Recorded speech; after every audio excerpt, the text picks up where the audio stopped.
name's Mike Fox. I'm state coordinator for Progressive Democrats of America in Florida.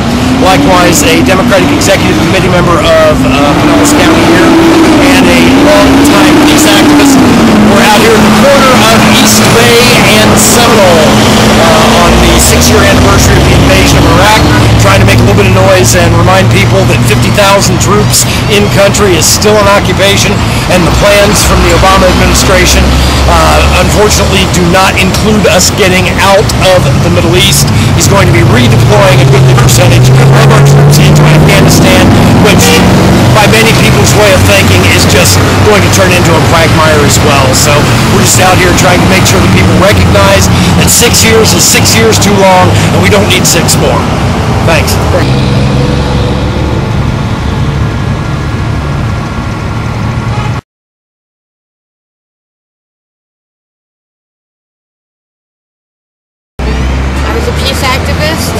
Okay. Were you with any organization? Yeah, Voices in the Wilderness. I went in January and left in May. And what did your work entail there? I worked with children in a hospital. The first Gulf War, the United States dumped like 20,000 tons of depleted uranium in southern Iraq, and that causes cancer, and there was, because of the sanctions, there was no medications, so when the children would get the cancers, there was just a death sentence. There was no medicines for them, and I did a silly arts and crafts thing with them, and just give a diversion for the moms. Would you go back again if the bombing were to stop? I would go back anyway. So you left after the bombing started? No, I left after the occupation began. Right. I was there about a month into the occupation. Yeah. It was, Iraq, you know, I mean, Saddam Hussein was a ruthless dictator. But the Iraqi people had made a life, you know, with what they had. With the sanctions, with Saddam Hussein, they still had a beautiful culture, a beautiful life, and that was all destroyed. That was all destroyed by the United States.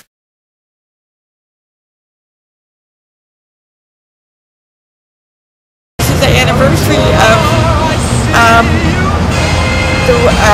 the war, and they think it's over. We got 50,000 troops in there. You know, it's not over. And you know, I got up this morning, it was still dark, and I remembered how it was. You know, we waited all night, we knew the bombs were going to come, and it just started getting light, and we thought, oh, well, okay, it's not going to happen today. Right. And then they started, the bombs started, and, you know, I mean, you just can't imagine, the bombs fall, and you don't know who might have gotten killed. You don't know where it was. We had children, we had 9 children in the hotel with us, you know, and they were terrified, and all we could do was play silly games with them, you know? Right. I mean, it was crazy. And we had a birthday party about 10 days into the bombing for a little girl. She turned 13. Right. And bombs would fall. We had these little cups of Kool-Aid, and they would spill.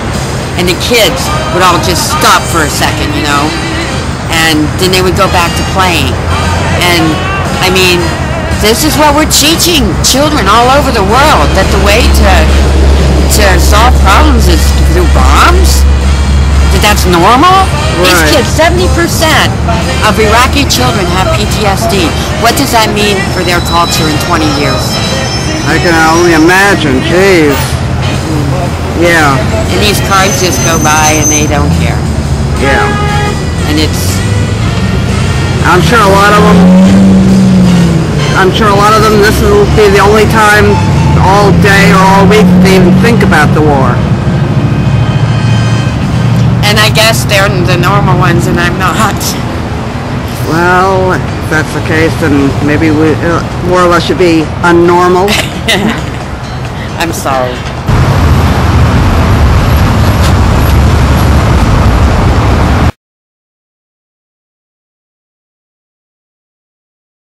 People we anticipate coming out today, not nearly enough because you're not here.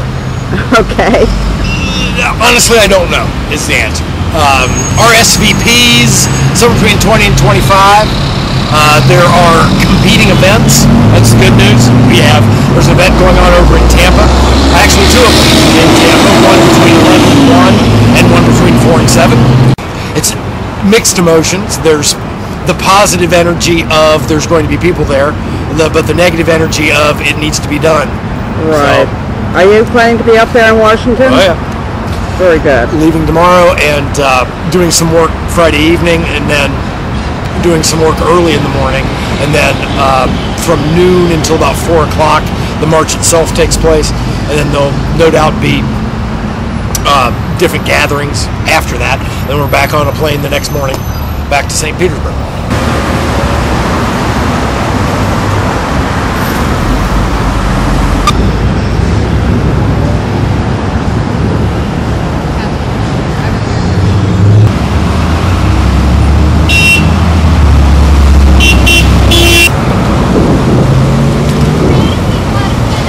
Can you tolerate an interview done?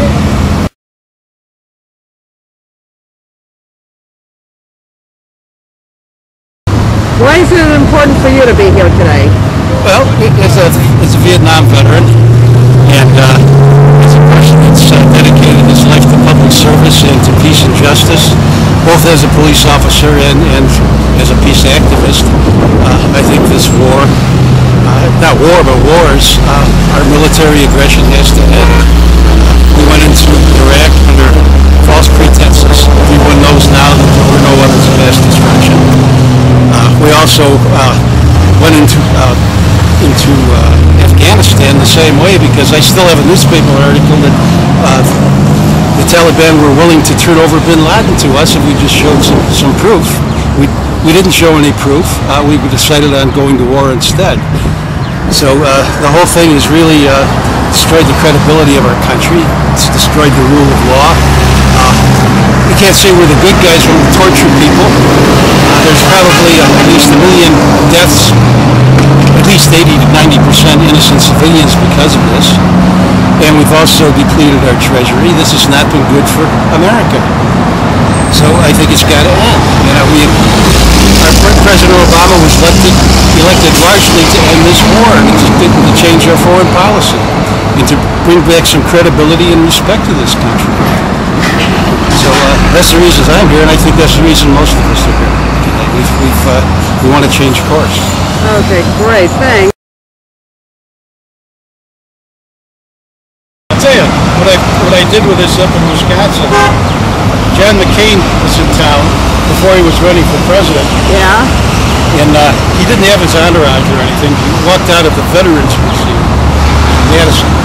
So we saw him. We just had a peace thing.